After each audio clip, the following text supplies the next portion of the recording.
আজকে দেখছিলাম গাড়িতে আস্তে আস্তে বাংলাদেশের এক ভণ্ড হুজুর, সে বলছে তসলিমা নাসরিনকে আমি খুব ভালোবাসি, উনি যদি আমাদের দেশে থাকতেন আমি বিয়ে করতাম। তোদের লেগেই সমাজ নষ্ট হলো, এই হুজুরগুলোই পাকড়াও হবে কিয়ামতের দিন। তসলিমা নাসরিনকে যারা মুসলমান ভাববে তাদের ঈমান চলে যাবে, এটা মাথায় রাখবে। নোংরা মেয়ে, জঘন্য মেয়ে। এবং তসলিমা নাসরিন হচ্ছে একটা অবৈধ সন্তান। যদি বলেন দলিল আপনার কাছে আছে, শিক্ষিত সমাজের লোকরা শুনেন দলিলটা। বইটার নাম হচ্ছে লজ্জা। কি নাম বললাম? লজ্জা। এই লজ্জা বইয়ে লিখেছে তসলিমা নাসরিন, নিজে লিখেছে। আমি আমার মাকে আমার চাচার মশারিতে দেখেছি। যার মা তার চাচার মশারিতে শোয়, তার জন্ম কি করে হালাল হতে পারে? কথাটা বুঝতে পারেননি? সে তো নিজে প্রমাণ দিয়েছে যে আমি হারামের আওলাদ। নাম্বার এক, কলকাতা বাগুইয়াটিতে বসে আছে একটা মেয়ে, হারামের আওলাদ, তার নাম হচ্ছে নাজিয়া ইলাইকা। কিছুদিন আগে আমার জন্য আমার ভিডিও নিয়ে বলেছিল যে এই মৌলবীকে আমি চর মারব। বলছে আমাকে মুসলমান বলেনি তো, তুই তো বিহারি মাল আছিস। সবাই জানে ওটা দু আজলা পোল্ট্রি মুরগি, জানেন? করসিং মাল, ওটাও করসিং। ওর হয় মা হিন্দু, নাইলে বাম মুসলমান, নাইলে বাম মুসলমান মা হিন্দু, এইরকম একটা কিছু হবে। সে আমার লেগে বলেছে এই মৌলী সাহেব হারামের সন্তান।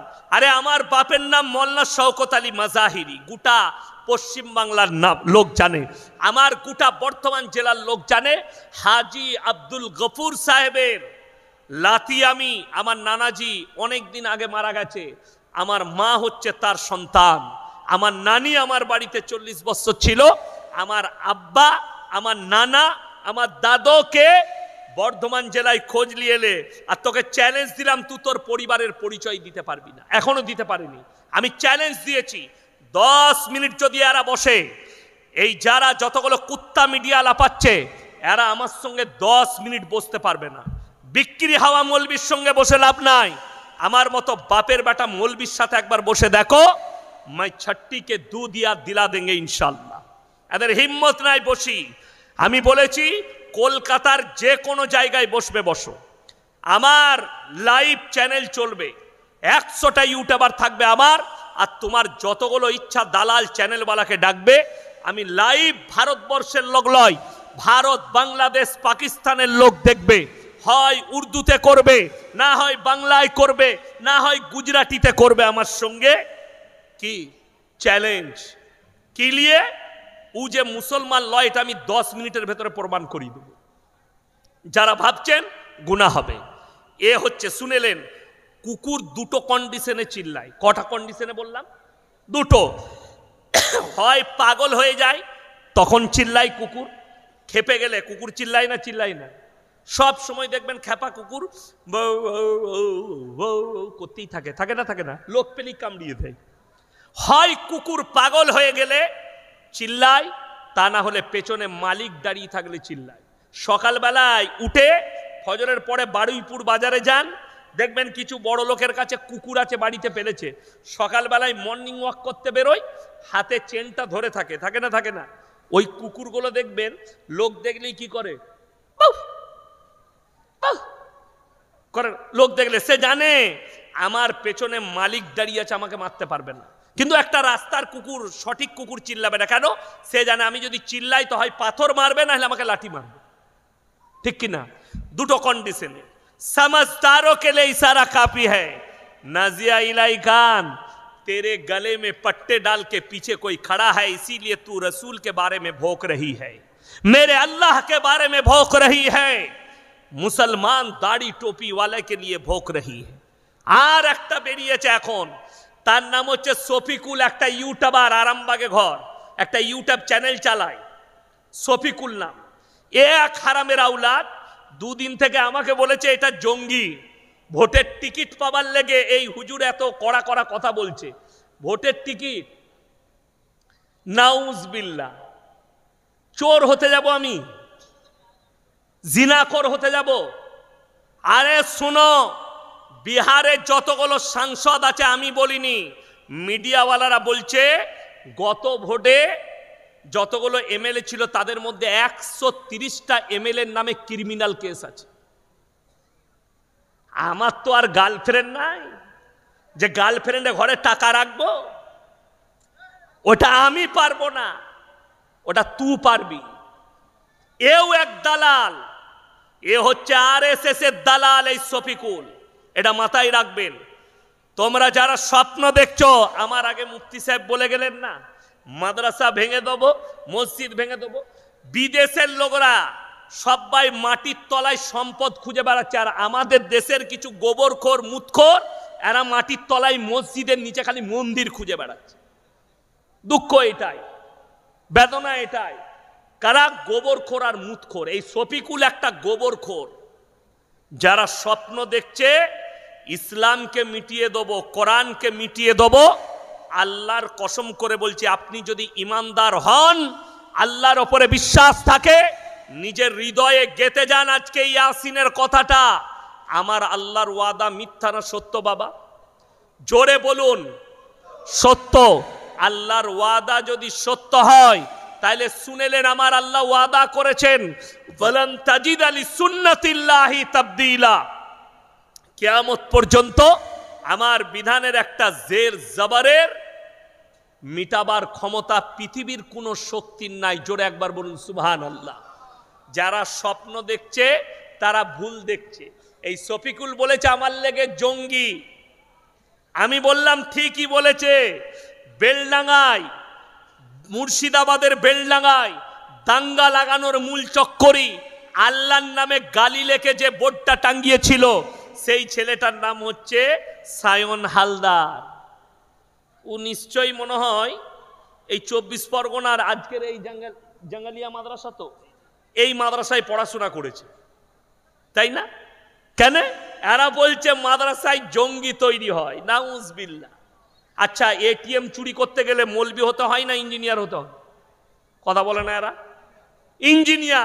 ইঞ্জিনিয়ার তো মাদ্রাসায় হয় না, কথা বলে না, কোথায় হয়? স্কুল কলেজে হয়। এই সায়ন হালদার কোথায় ঘর, কোথায় পড়াশোনা করে? কল্যাণী বিশ্ববিদ্যালয়ে। তার মানে জানবেন, পৃথিবীতে যতগুলো জায়গায় জঙ্গি তৈরি হচ্ছে ওগুলো স্কুল কলেজে তৈরি হচ্ছে। বোম বাঁধার ফর্মুলা আমরা মাদ্রাসায় শিখাই না, কলেজ ইউনিভার্সিটিতে শিখাই? কথা বলে না? পরমাণু, যিনি পরমাণু বৈজ্ঞানিক, নাম শুনেছেন না শুনেননি? তেনার নাম কি আমাদের দেশে? এপিজে আবুল কালাম। নাম শুনেছেন না শুনেননি? তিনি হচ্ছেন মিসাইল ম্যান বলা হয়, ভারতের একজন পরমাণু বৈজ্ঞানিক। আচ্ছা, তিনি কোন মাদ্রাসা থেকে এই পরমাণু বাঁধা শিখেছে, পরমাণু বোমার ফর্মুলা শিখেছে? মাদ্রাসায় পড়ে শিখেছে। বড় কষ্ট লাগে। আর এরা বলছে মাদ্রাসায় জঙ্গি তৈরি হয়। আসল জঙ্গি শুনেলেন? এই পশ্চিম বাংলার হিন্দু মুসলমান ভাইদিকে বলছি, মারাত্মকভাবে ভারতের এই মিডিয়াগুলো মিথ্যা অপপ্রচার করে হিন্দু মুসলিমের মধ্যে দাঙ্গা লাগাতে চাইছে। তার মধ্যে এই ইউটিউবার আছে, একটা ইউটিউব চ্যানেল চালায় ছোটখাটো, সে ভিউজ পাবার লেগে এইভাবে মিথ্যা প্রচার করছে ইসলামের নামে।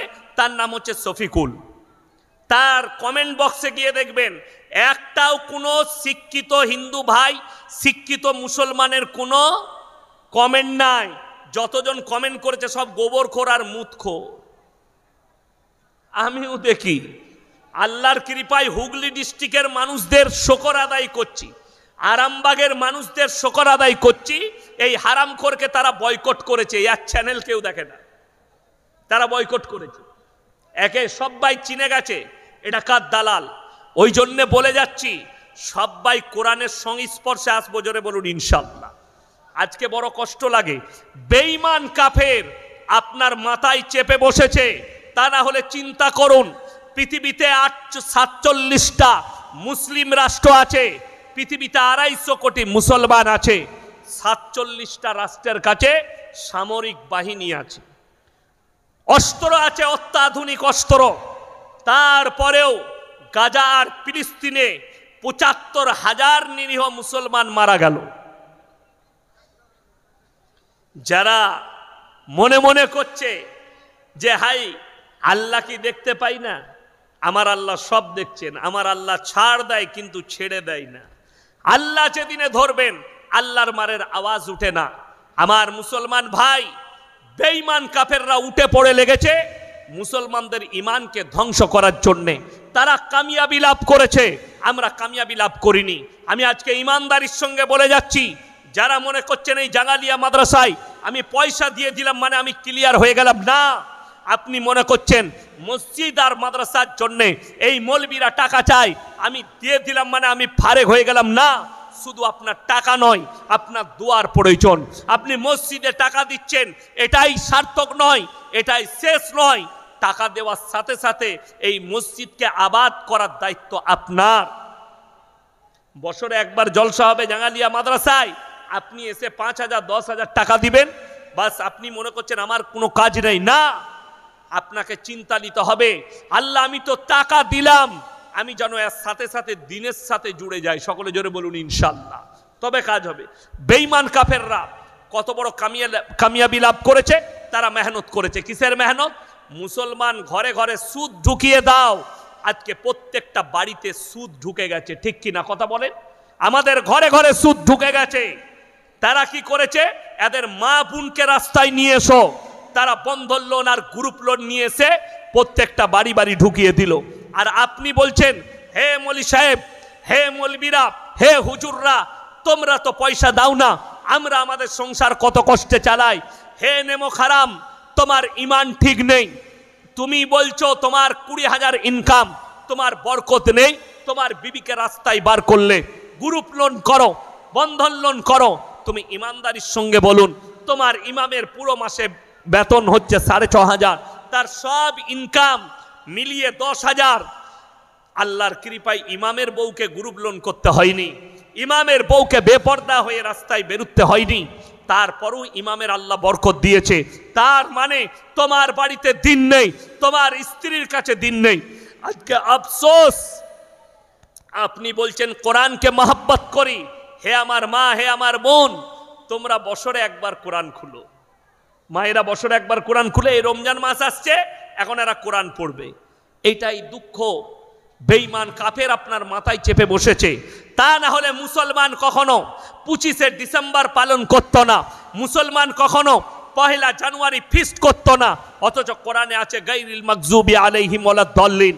মাগজুম মানে ইহুদি, দল্লিন মানে নাসারা। এই দুটো দলই পদভ্রষ্ট, আর এদের যারা অনুসারী হবে তারাও পদভ্রষ্ট হয়ে যাবে। এটা কোরআন, এটা সূরা ফাতিহার শেষ আয়াত। মাদ্রাসায় গিয়ে তাফসীরটা খুলে মুহাদ্দিসের কাছে দেখলেন, হাদিস বিচারকের কাছে দেখলেন, আপনার চোখে পানি আসবে। আপনার সন্তান 1 জানুয়ারি পালন করেছে, তার মানে সে পদভ্রষ্ট। আর তুমি মনে করেছো আমি হাজী সাহেবের সন্তান, তুমি মনে করেছো আমি নামাজির সন্তান, তুমি মনে করেছো আমি অমুকের সন্তান। আমি যতই পাপ করি, আমার বাপের নামাজ আমাকে পার করাবে, আমার বাপের আমল আমাকে পার করাবে। হে আমার যুবক, তোমার বাপ তো একটা সাধারণ মানুষ, একজন নবী তার সন্তানের জন্য হাত তুলেছেন। পৃথিবীতে এমন একজন নবী ছিলেন যিনি নিজের চোখে নিজের সন্তানের মৃত্যুর তাণ্ডব দেখেছেন। তেনার নাম হচ্ছে হযরতে নূহ নবী। চোখের সামনে নৌকার উপরে বসে আছেন। হযরতে নূহ নবীর ছেলে কেনান পানিতে ডুবে মারা যাচ্ছে। আল্লাহ এত বড় তাণ্ডব দিয়েছিলেন। আল্লাহ তাআলার কাছে হাত তুললেন নূহ নবী, লা আসিমাল ইয়াউমা মিন আমরিল্লাহ। ওগো আল্লাহ, এটা আমার ওরসজাত পুত্র, তুমি একে রক্ষা করো। আল্লাহ তাআলা ধমক দিলেন, লামিনাল খাসিরিন। হাত নামাও, যে আমাকে মানেনি, আমার নবীকে মানেনি, আমার দ্বীনকে মানেনি, তার জন্য তুমি আমার কাছে আবেদন নিবেদন করো না, লামিনাল খাসিরিন। বেঈমান কাফেররা ঠান্ডা মাথায় আপনার আমার সন্তানকে জিনার পথ দেখাচ্ছে, ব্যভিচারের পথ দেখাচ্ছে। কিয়ামতের আলামতের মধ্যে মারাত্মক আলামত, রাস্তাঘাটে কুকুরের মতো নারী পুরুষ জিনা করবে, জিনা আম হয়ে যাবে, পরকীয়া লিগ্যাল হয়ে যাচ্ছে। এই ভারতের মাটিতে সুপ্রিম কোর্ট রায় দিয়েছে পরকীয়া লিগ্যাল। এই ভারতের মাটিতে সুপ্রিম কোর্ট রায় দিয়েছে পরকীয়া লিগ্যাল। আমার ভাই, আমি গোটা জাতিকে, ভারতবাসীকে আমি দাওয়াত দিতে পারি না। আমি শুধু আমার মুসলিম জাতিকে, মা বোনকে, ভাইকে বলতে চাই, পরকীয়া ইসলামে হারাম, পরকীয়া জায়েজ নাই। রেওয়ায়েতে আছে যদি কোনো মুসলিম রাষ্ট্র হয়, সেখানে ইসলামের হুকুমত চলে, আর কোনো যদি বিবাহিত মহিলা বিবাহিত পুরুষ তারা যদি পরকিয়া করে আর তারা যদি ধরা পড়ে যায়, জনসমক্ষে নিয়ে এসে গোটা পৃথিবীর মানুষের সামনে তাদেরকে আমভাবে কতল করে দাও, মুন্ডুচ্ছেদ করে দাও, না হলে অর্ধেকটা পুঁতে খেপা কুকুর লাগিয়ে দাও। কোনো মানুষ জবরদস্তি কেউ কি যদি জিদ করে কোনো মহিলাকে যদি ধর্ষণ করে, তার কোনো বিচার নাই, একটাই বিচার, তার মুন্ডুচ্ছেদ করে দাও। এটাই হচ্ছে ইসলাম। আজকে বড় কষ্ট লাগে, আমরা বিচারের জন্যে আমাদের ভারতবর্ষ আলহামদুলিল্লাহ এমন একটা দেশ, কেউ যদি ধর্ষণ করে তার পক্ষেও উকিল পাওয়া যায়, ঠিক কিনা কথা বলেন? তার পক্ষে উকিল আছে। আজকে আমরা যারা মনে মনে করছি যে আমার ছেলে উকিল হবে, শুনে রেখে দেন, কোন উকিল বাবু মিথ্যা কেস, কোন যদি ধর্ষণকারী সত্যিকারী ধর্ষণকারী হয়ে থাকে আর তাকে যদি বাঁচায় পয়সার কারণে, এই উকিল কিয়ামতের দিনে আল্লাহর কাছে হিসেব দিয়ে পেরুবার রাস্তা খুঁজে পাবে না। যতই নামাজ পড়ুক, কাবা ঘরে নামাজ পড়ুক, আল্লাহর কাছে পার হতে পারবে না। শুধু তাই নয়, যারা ভাবছেন আমি নেতা হয়েছি, গ্রামের বিচারক একটা যদি অন্যায় বিচার করেন কঠিন হিসেব হবে। আমাদের দেশের লোক মনে করে আমি মাদ্রাসার সেক্রেটারি মানে আমার সম্মান বেশি, কিন্তু তোমার জানা নাই সেই সেক্রেটারির ওপরে এমন একটা দায়িত্ব আল্লাহ দিয়েছে, আমানতের খেয়ানত হলে আল্লাহর কাছে হিসেব লাগবে। আমরা মনে করি মসজিদের সেক্রেটারি হওয়া খুব ভালো, আমার আত্মীয় স্বজন জানবে আমি মসজিদের সেক্রেটারি, কিন্তু তুমি জানো না যদি দায়িত্ব পালন করতে গিয়ে মসজিদের মালের আমানতের খেয়ানত করো, আল্লাহর কাছে হিসেব দিয়ে পার হতে পারো। তুমি যদি গ্রামের নেতা হও আর যদি গরিবের মালকে আত্মসাৎ করো, অন্যায়ভাবে যদি আত্মসাৎ করো, তুমি সেই টাকার হিসেব দিয়ে কিয়ামতের দিনে তাহাজ্জুদ গুজার হলেও তুমি পার হতে পারবে না। তোমার জানা আছে আমাদের দেশের লোক ওইটাই ভাবে।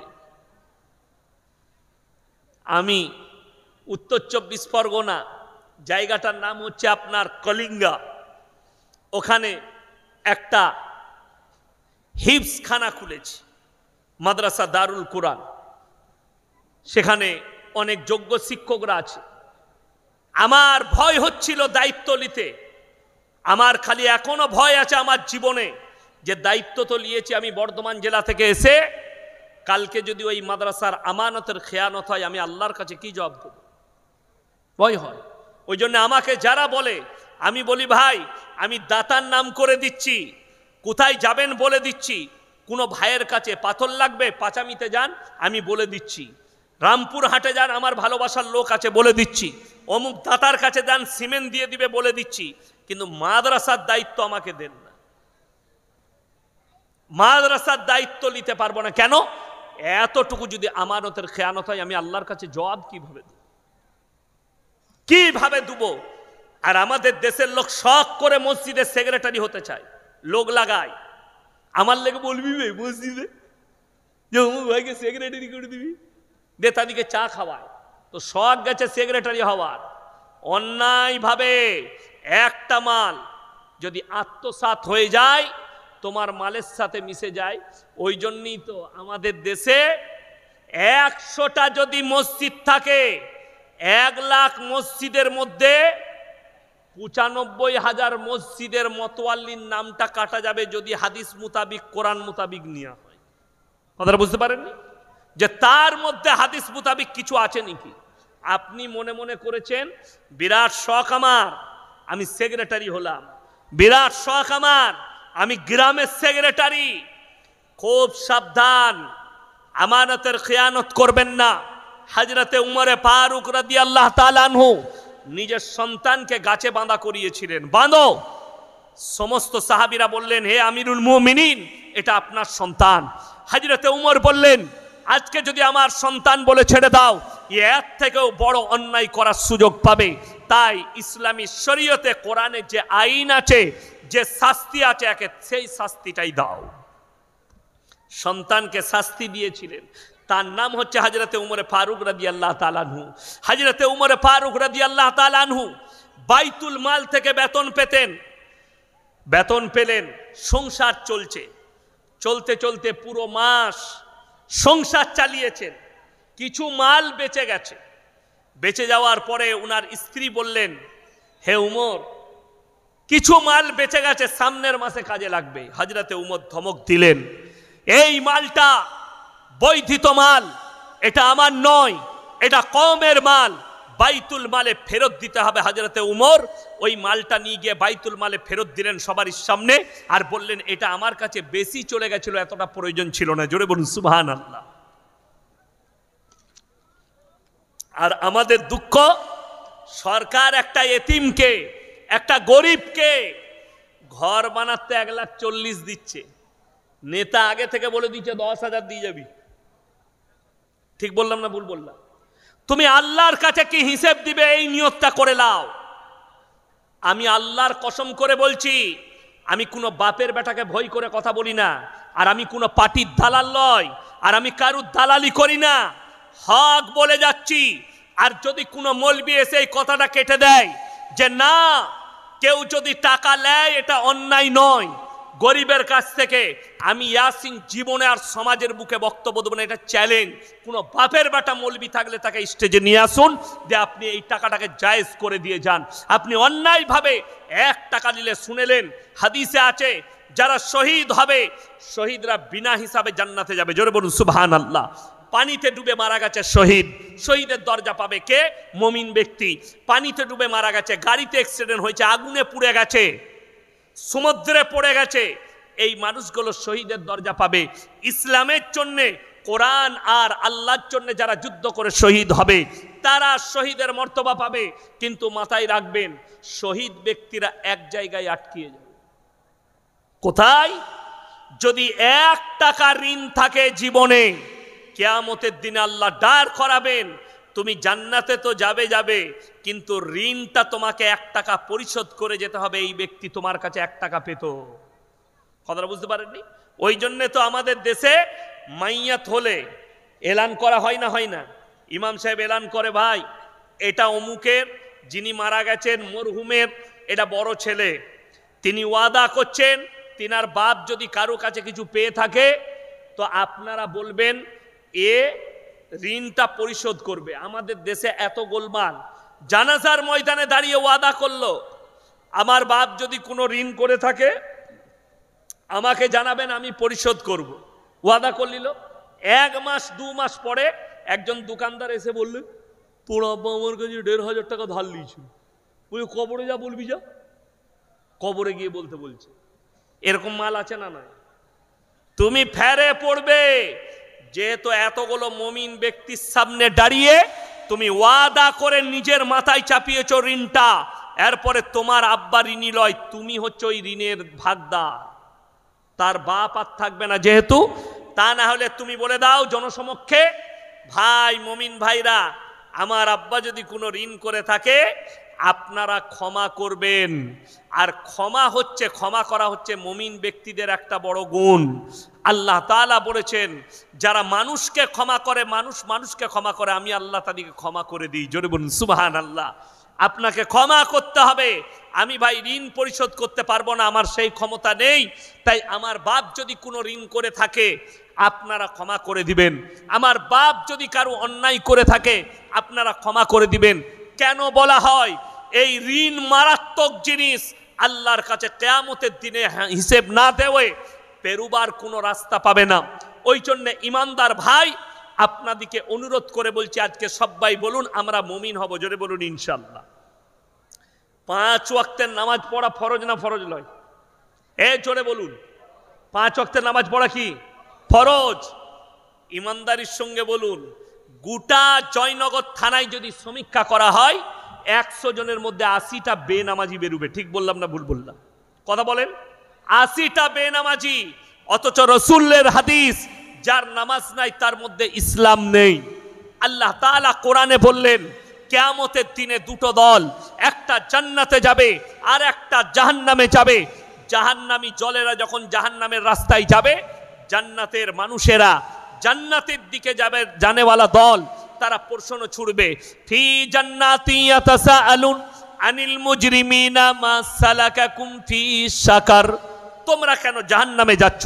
তোমরা বলতে আমরা ভালো লোক, তোমরা বলতে ভদ্র লোক, আজকে কেন তোমরা জাহান্নামে যাচ্ছ? তখন তারা উত্তর দেবে, ক্বালু লাম নাকু মিনাল মুসাল্লিন, আমরা মুসল্লিদের মধ্যে ছিলাম না, ওয়ালাম নাকু নুতিমুল মিসকিন, এবং আমরা মিসকিনকে খানা খাওয়াইতাম না, তাই আল্লাহ আমাদেরকে জাহান্নামে পাঠিয়েছে। আপনি নামাজি না হওয়ার কারণে আপনাকে সেদিনে জাহান্নামে প্রবেশ করতে হবে। আপনি নামাজি না হওয়ার কারণে আপনাকে জাহান্নামের রাস্তা অতিক্রম করতে হবে। তাই সবাই হাত তুলে বলুন, 5 ওয়াক্তের নামাজি সবাই হব, জোরে বলুন ইনশাআল্লাহ। নামাজ কিন্তু কেউ ছাড়বেন না। আপনার পরিবারকে বলুন, আপনি নিজে নামাজ পড়ুন। আজকে আমাদের কমি হচ্ছে, আমরা নামাজের প্রতি ভরসা রাখি না, আল্লাহর প্রতি ভরসা রাখি না, দুনিয়ার সম্পদের প্রতি ভরসা আছে আপনার, দুনিয়ার জিনিসের প্রতি। বেঈমান কাফেররা এমন ঠান্ডা মাথায় কাজ করতে লেগেছে যে আপনার ঈমানকে ধ্বংস করতে লেগেছে। আজকে দেখুন, এই মাসটা হচ্ছে কি মাস? জানুয়ারি। এর পরেই আসবে ফেব্রুয়ারি মাস। যারা স্কুল পড়ুয়া আছে, যারা কলেজ পড়ুয়া আছে, তাদেরকে বলছি, ঠান্ডা মাথায় তোমাদিকে কিভাবে জিনা করাচ্ছে শুনে লাও। তারা নাম রেখেছে 14ই ফেব্রুয়ারি ভ্যালেন্টাইন ডে, কাজ কিন্তু জিনা করা। তারা নাম রেখেছে চকলেট ডে, কাজ হচ্ছে জিনা করা।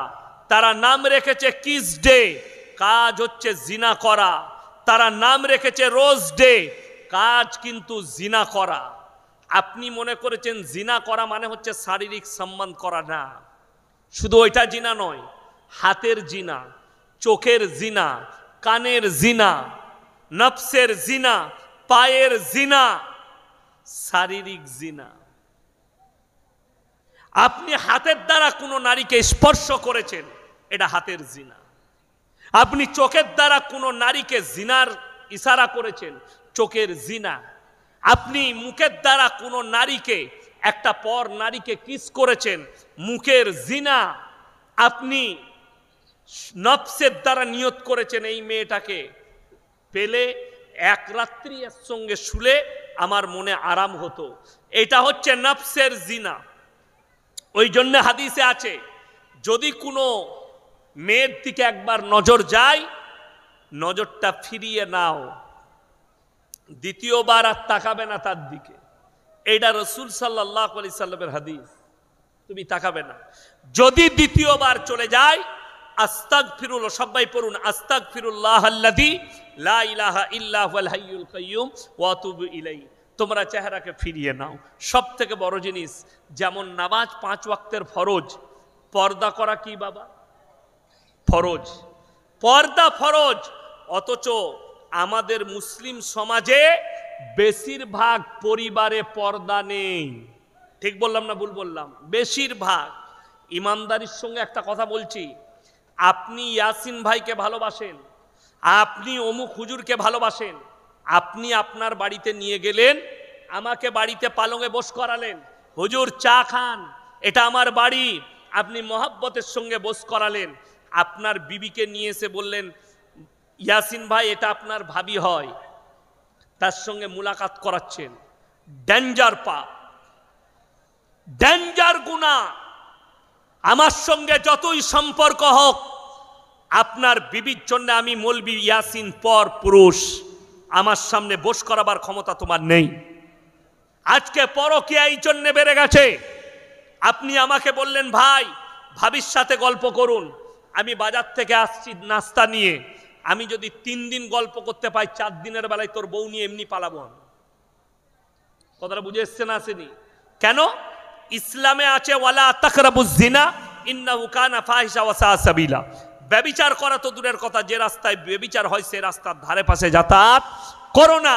আমার আল্লাহ তাআলা বললেন, ওয়াদরিব খুমুরিহিন্না আলা জুনুবিহিন, হে নারী তুমি পর্দা নির্ধারিত করো, তোমরা কোনোদিন ধর্ষিতা হবে না, তোমরা কোনোদিন লাঞ্ছিত হবে না। জোরে বলুন না সুবহানাল্লাহ।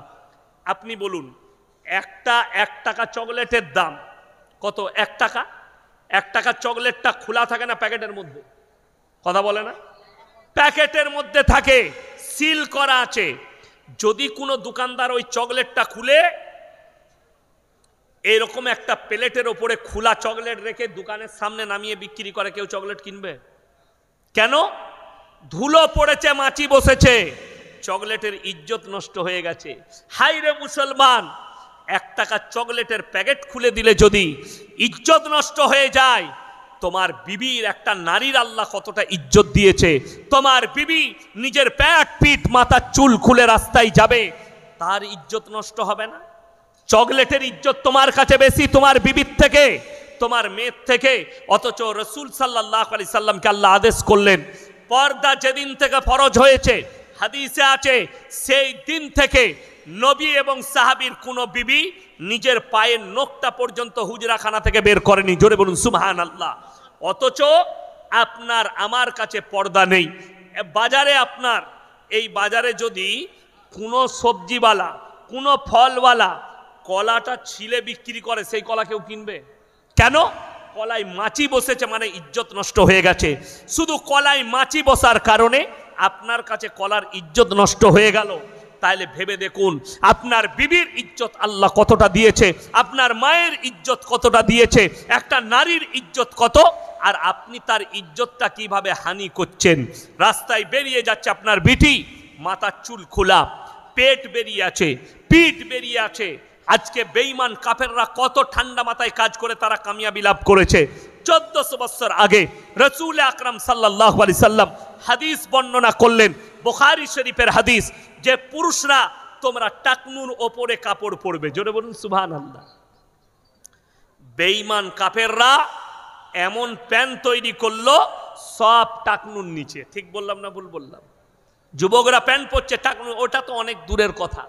আমি জলসা শেষ হয়ে গেলে, ঈদের পরে 1 মাস জলসা আছে, আমি মে মাসে মুম্বাই চলে যাই, 1 সপ্তাহ থাকি। আমার ভাই আছে বিরাট এম্বুডারি কারখানা, তার বাড়িতে থাকি, ঘোরাফেরা করি।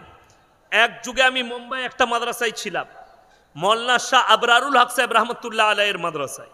তো আমি প্রায় যাই ঘুরতে। এই শেষে আমি গত বছরে কলকাতা এয়ারপোর্টে দাঁড়িয়ে আছি, সকালবেলায় বোর্ডিং পাস করাচ্ছি, 8:30 না 9টায় ফ্লাইট ছিল। তো আমি রাস্তায় লাইনে দাঁড়িয়ে আছি, আমার সামনে একটা বিহারিদের ছেলে এমন প্যান্ট পরে আছে মনে হচ্ছে খুলে পড়ে যাবে। আমি তাকে বললাম, ভাইয়া थोड़ा ऊपर कर लो ना तो पीछे गड़बड़ हो जाएगा। से আমাকে বলছে হযরত ये डिजाइन है। हम साला ऐसा भी डिजाइन का पैंट निकाल चुका। এরপর ভেবে দেখুন, ওই প্যান্ট পরে ওই যুবক যদি নামাজ পড়তে ঢুকে, তার পেছনে যে থাকবে তার আর নামাজ হবে? ও তো সিজদায় গেলি পেছনে যে থাকবে সে আলী বাবার গুফা দেখতে পাবে, নামাজ এমনি শেষ। কথাটা বুঝতে পারেননি? নামাজ এমনি শেষ। আর বেঈমান কাফেররা ওই জন্য এই প্যানগুলো তৈরি করেছে, এদের ঈমানকে ধ্বংস করে দাও। বুখারী শরীফের হাদিস, মায়েরা ভালো করে শুনবেন, মায়েদের জন্য মহিলারা টাকনুর নিচে কাপড় পরবে। বেঈমান কাফেররা সালোয়ার তৈরি করেছে, সব মেয়েরা এখন এইখানে কাপড় পরছে সালোয়ার। অনেকজন আবার পায়ে কালো সুতো বাঁধছে। কালো কার? বলছে এটা কেন বেঁধেছিস? বলছে লজল লাগবে না। তো গলায় একটা দড়ি বাঁধার মরবি না। নাউজুবিল্লাহ, শিরকের সমান পাপ হবে।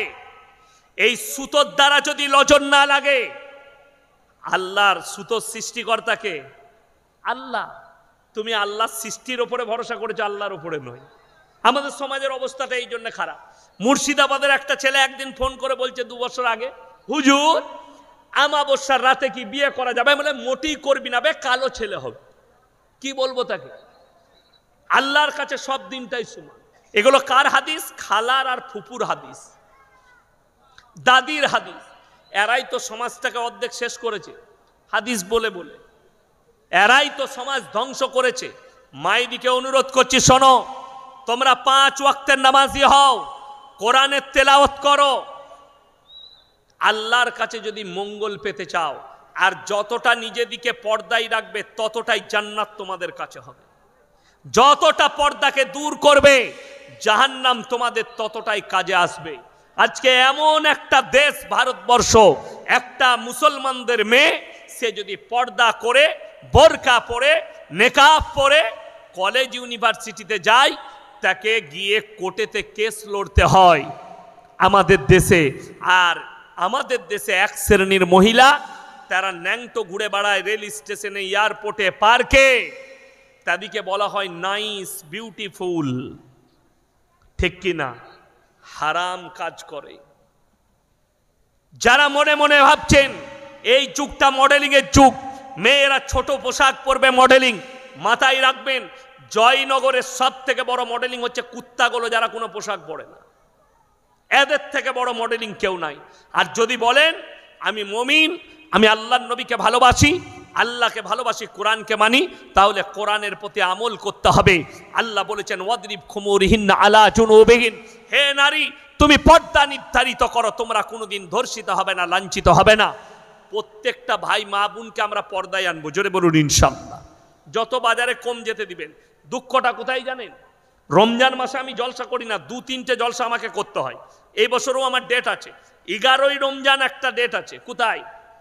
এই মনে হয় উত্তর 24 পরগনা। বইকারাটা কোথায়? উত্তর তো ইটিন্ডা বইকারা, ওইখানে আমার একটা 11ই রমজান জলসা আছে। গত বছরে আমার রমজানে জলসা ছিল বহরমপুরের পাশে কাঁটা পুকুর বলে এক জায়গায়। তো মুর্শিদাবাদে আমার একজন খুব ভালো বন্ধু আছেন, 110 বছর পুরানো মাদ্রাসা, 600-700 ছাত্র আছে, জালিলিয়া দারুল হুদা মাদ্রাসার, যিনি শাইখুল হাদিস প্রধান শিক্ষক মুফতি জার্জিস হোসেন কাসমি। ইউটিউবে জলসা শুনতে পাবেন, দারুণ বক্তা। তো আমি বললাম ভাই আপনার মাদ্রাসায় ইফতারি করব 25শে রমজান, বলে চলে আসুন। ইফতারি করলাম। আমি নামাজ পড়ে মাগরিবের বললাম ভাই একটা জামা কিনবো, কাপড় জামা কিনতে হবে, দোকান কোথায় আছে? বলে ওই বেলডাঙ্গা বাজারে ওপারে চলে যান, একটা বড় দোকান আছে। আল্লাহ, দোকানে ঢুকেই দেখছি সব খালা, আমি একা খালি খালু। আমি বিপদে পড়ে গেলাম। দোকানি বললে হুজুর সাইডে আসুন। আমি কোনো রকম লজ্জায় একটা খালি জামা কিনলাম, পালিয়ে গেলাম।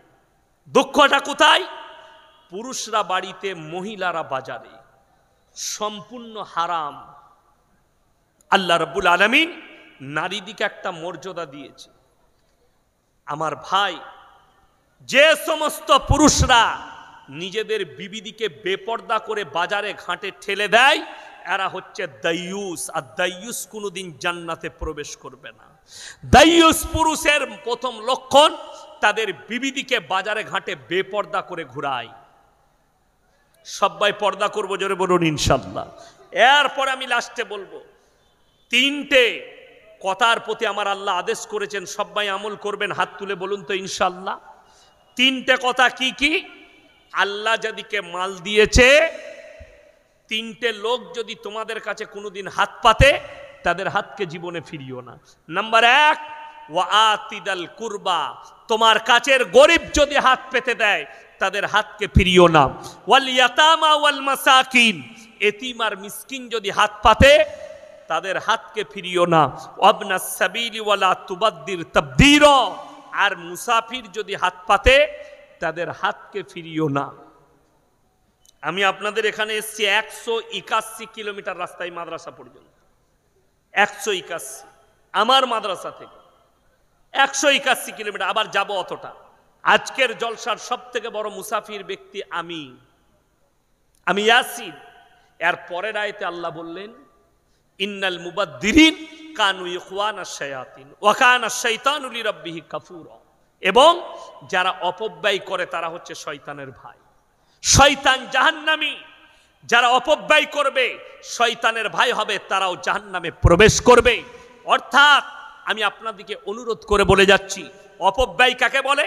গান বাজনায় টাকা খরচ করা, ইসলাম বিরোধী, রাসূল বিরোধী জায়গায় টাকা খরচ করা, এইটা হচ্ছে অপব্যয়। কেউ করবেন না, আল্লাহর রাস্তায় টাকা খরচ করবেন। শুনেলেন আমার ভাই, আল্লাহর নবী সাল্লাল্লাহু আলাইহি সাল্লাম বললেন যাকিরা, গচ্ছিত সম্পদ। মানুষ কিয়ামতের দিনে কাঁদবে যে আমি যদি আল্লাহর রাস্তায় দিনের পথে আমার আরো কিছু টাকা ব্যয় করে আসতাম, আজকে মঙ্গল হতো। কোরআন শরীফে পারা কটা আছে বলুন? তাড়াতাড়ি বলে না, কটা পারা? 30টা পারা আছে। আমি বলবো 30 জন ব্যক্তি 30টা কোরআন শরীফের পয়সা 1000 করে স্টেজে এসে আমার হাতে দিয়ে যাবেন। যদি না থাকে কাল দিবেন, পরশু দিবেন, খালি মুলাকাত করে নামটা লিখিয়ে যাবেন। 30 জন আল্লাহর বান্দা, যদি লগত থাকে দিয়ে যাবেন। মাত্র 1000 করে বলেছি, আল্লাহর ওয়াস্তে, কোরআনের মহব্বতে, কোরআনের জন্য। আচ্ছা মাশাআল্লাহ, আসুন, জাযাকাল্লাহ, দেন তো 1000 টাকাটা। আল্লাহ আপনার হায়াতে বরকত দেখ। মাশাআল্লাহ, আসুন, মাশাআল্লাহ, মাশাআল্লাহ, আল্লাহ আপনার হায়াতে বরকত দেখ।